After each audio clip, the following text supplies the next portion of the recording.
สวัสดีผู้ฟังทุกท่านยินดีต้อนรับเข้าสู่ช่องมหัศจรรย์แห่งกรรม Miracle Deed กฎแห่งกรรมกฎของธรรมชาติที่อยู่เหนือการเวลา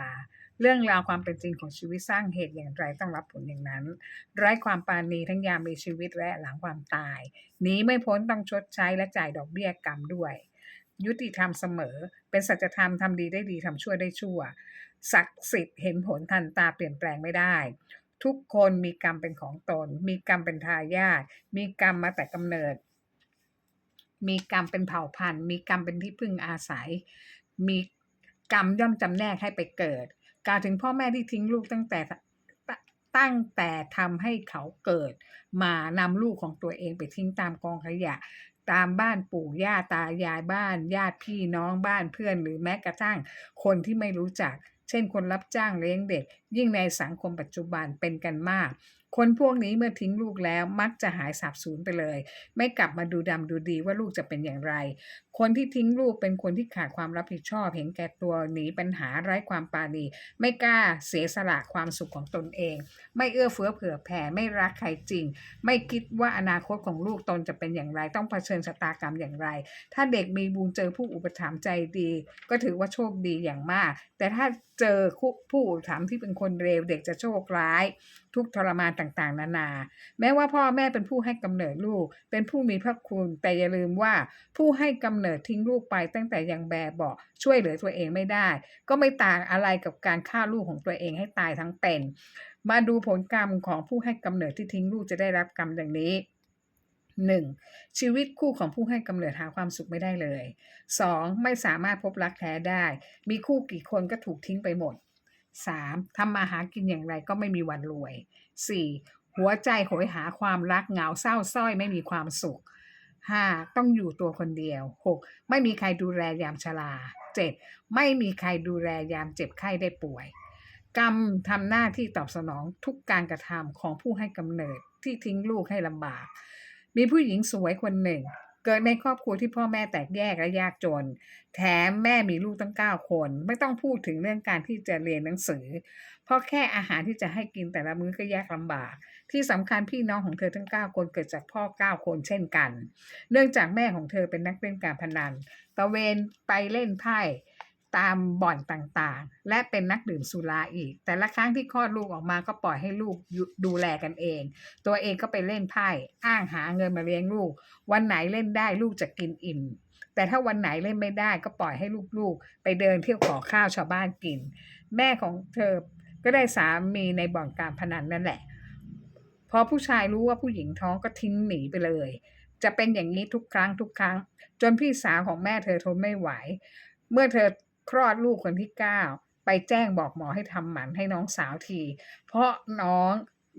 สาวของเธอท้องลูก9คนแต่ละคนก็มีสามี9คนไม่เลี้ยงดูปล่อยทิ้งเด็กๆตามยถากรรมหมอจึงยอมทำหมันให้พี่สาวตามที่พี่สาวร้องขอพี่สาวให้แม่ของเธอซึ่งเป็นน้องสาวอาศัยอยู่ที่บ้านหลังเล็กๆหลังบ้านแยกทางเดินเข้าออกจากกันจะได้ไม่วุ่นวายพี่สาวแม่ของเธอคอยส่งข้าวอาหารขนมให้เด็กกินสลับกับชาวบ้านที่ช่วยเด็กๆเด็กทุกคนเรียนหนังสือจบแค่ป .4 ก็ต้องออกมาทำงานหาเงินตามภาษาเด็กเพื่อเลี้ยงปากเลี้ยงท้องตัวเองไปวันๆจนเด็กเริ่มโตเป็นวัยรุ่นต่างก็แตกแยกย้ายไปทำงานต่างจังหวัดหาเลี้ยงตัวเองไม่นานนักแม่ของเธอก็เสียชีวิตด้วยโรคพิษสุราเรื้อรัง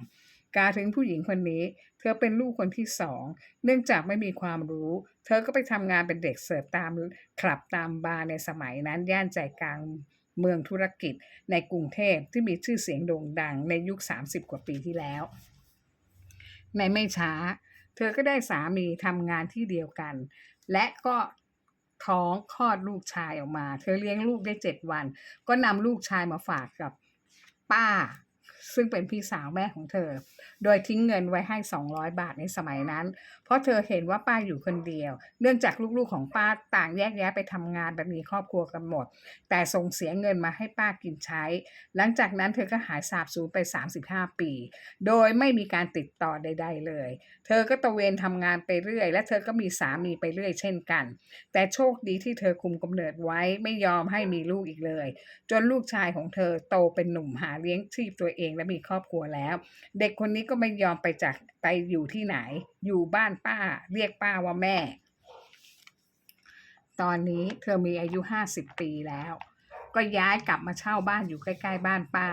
ลูกชายเธอก็รู้ว่าคนนี้คือแม่แต่ไม่มีความผูกพันกันลูกชายเธอก็ไม่สนใจแม่เขาเลยลูกชายเธอถามว่ากลับมาทำไมเมื่อหายไป30 กว่าปีทิ้งลูกตัวเองไว้ให้เป็นภาระของคนอื่นเป็นแม่ภาษาอะไรไม่มีความรับผิดชอบถ้าไม่อยากเลี้ยงดูทำไมไม่รู้จักคุมกำเนิดปล่อยให้เขาเกิดมาทำไมพอตอนนี้แก่แล้วไม่มีใครเอาก็สมสารกลับมาอยู่ใกล้บ้านป้าโดยมาทำงานเป็นแม่บ้านทำความสะอาดหาเลี้ยงชีพตัวเองส่วนตัวเธอเองก็มีผู้ชายไม่ขาดสายแต่ไม่ว่าจะมีสามีกี่10 คนก็ตามไม่มีผู้ชายคนไหนเลยที่จะยอมรับผิดชอบเลี้ยงดูเธอเป็นเมียเลยแม้แต่คนเดียวเธอต้องหาเลี้ยงตัวเองอยู่คนเดียวป้ายังเตือนว่าในฐานะที่เธอเป็นหลานป้าบอกว่าหยุดได้แล้วเลิกคิดหาแฟนได้แล้วแก่จนอายุป่านนี้แล้วเธอตอบว่าการที่เธอหาแฟนเพราะต้องการมีเพื่อนอยู่ด้วยกันหัวใจมันเหงามันเศร้าส้อยอย่างบอกไม่ถูกโหยหาแต่ความรักแต่เธอไม่เคยได้รับความรักนั้นเลยไม่มีเลยป้าเลยบอกว่ายังไม่รู้ตัวเองอีกเหรอที่เป็นเช่นนี้เพราะอะไรก็เพราะกรรมที่เธอเลี้ยงทิ้งลูกของตัวเองตั้งแต่แบบเบาะก็ไม่ต่างอะไรกับการที่ตัวเองฆ่าลูกของตัวเองที่เลี้ยงช่วยเหลือตัวเองไม่ได้ให้ตายเพราะเด็กช่วยเหลือตัวเองไม่ได้เลยดีที่ป้าใจดีเลี้ยงลูกของเธอด้วยความรักไม่ได้รังเกียจเด็กแล้วเป็นอย่างไรล่ะทิ้งลูกไป30 กว่าปีรวยแล้วหรือยังส่วนป้าเองก็ไม่เคยจนเลยเหมือนกันวันหนึ่งเธอมาหาลูกชายของเธอและบอกกับลูกชายว่าจ่ายเงินเดือนให้แม่กินบ้างเถอะลูกเดือนละเท่าไหร่ก็ได้ลูกชายเธอตอบทันทีว่าแม่ไม่เคยเลี้ยงดูผมเลยทิ้งผมไปตั้งแต่ยังแบบเบาะเพราะมีป้าเลี้ยงดูให้ผมให้โตขึ้นมาจนผมหาเลี้ยงตัวเองได้และมีครอบครัวแม่จะมาเรียกร้องอะไรในเมื่อแม่ไม่เคยใส่ใจลูกเลยว่าจะเป็นหรือตายอย่างไรผมมีครอบครัวของผมที่ต้องดูแลเหมือนกันถ้าผมมีเงินเหลือก็จะแบ่งให้บ้างกันละกันนะแต่ตอนนี้ผมแค่มีกินมีใช้ไม่มีเหลือที่จะให้แม่ได้ผู้หญิงคนนี้เดินร้องไห้กลับบ้านไปเธอมาถามป้าว่าเธอเป็นคนสวยแต่ทำไมไม่มีผู้ชายคนไหนรักเธอและเลี้ยงดูเธอเป็นภรรยาเลยตั้งแต่สาวจนแก่ป้าตอบว่าก็เพราะกรรมของแกไงล่ะที่แกทิ้งลูกแกไปไม่รับผิดชอบเลี้ยงดูหายไป30 กว่าปีเพิ่งจะกลับมาเพราะไม่มีที่ไปแล้วแกทิ้งลูกเพียงคนเดียวแต่แกมีสามีมากกว่า10 คนยังไม่มีใครเลี้ยงแกเลยแม้แต่คนเดียวเพราะแกต้องจ่ายดอกเบี้ยกรรมด้วยยังไม่รู้ตัวอีกเหรอนี่กรรมมันทำหน้าที่ตอนที่แกยังมีชีวิตและยังไม่ต้องพูดถึงว่ากรรมในอีก500 ชาติที่แกต้องอยู่ตัวคนเดียวและถูกทอดทิ้งเช่นนี้เหมือนอย่างที่แกทิ้งลูกของแกดังนั้นก่อนจะทำกรรมใดๆคิดดูให้ดีว่าผลกรรมตอบสนองและต้องจ่ายดอกเบี้ยกรรมด้วยน่ากลัวทั้งชาตินี้และชาติหน้ากรรมตามติดทำหน้าที่ไม่หยุดไร้ความปราณีจนกว่าจะชดใช้กรรมหมดสวัสดีค่ะ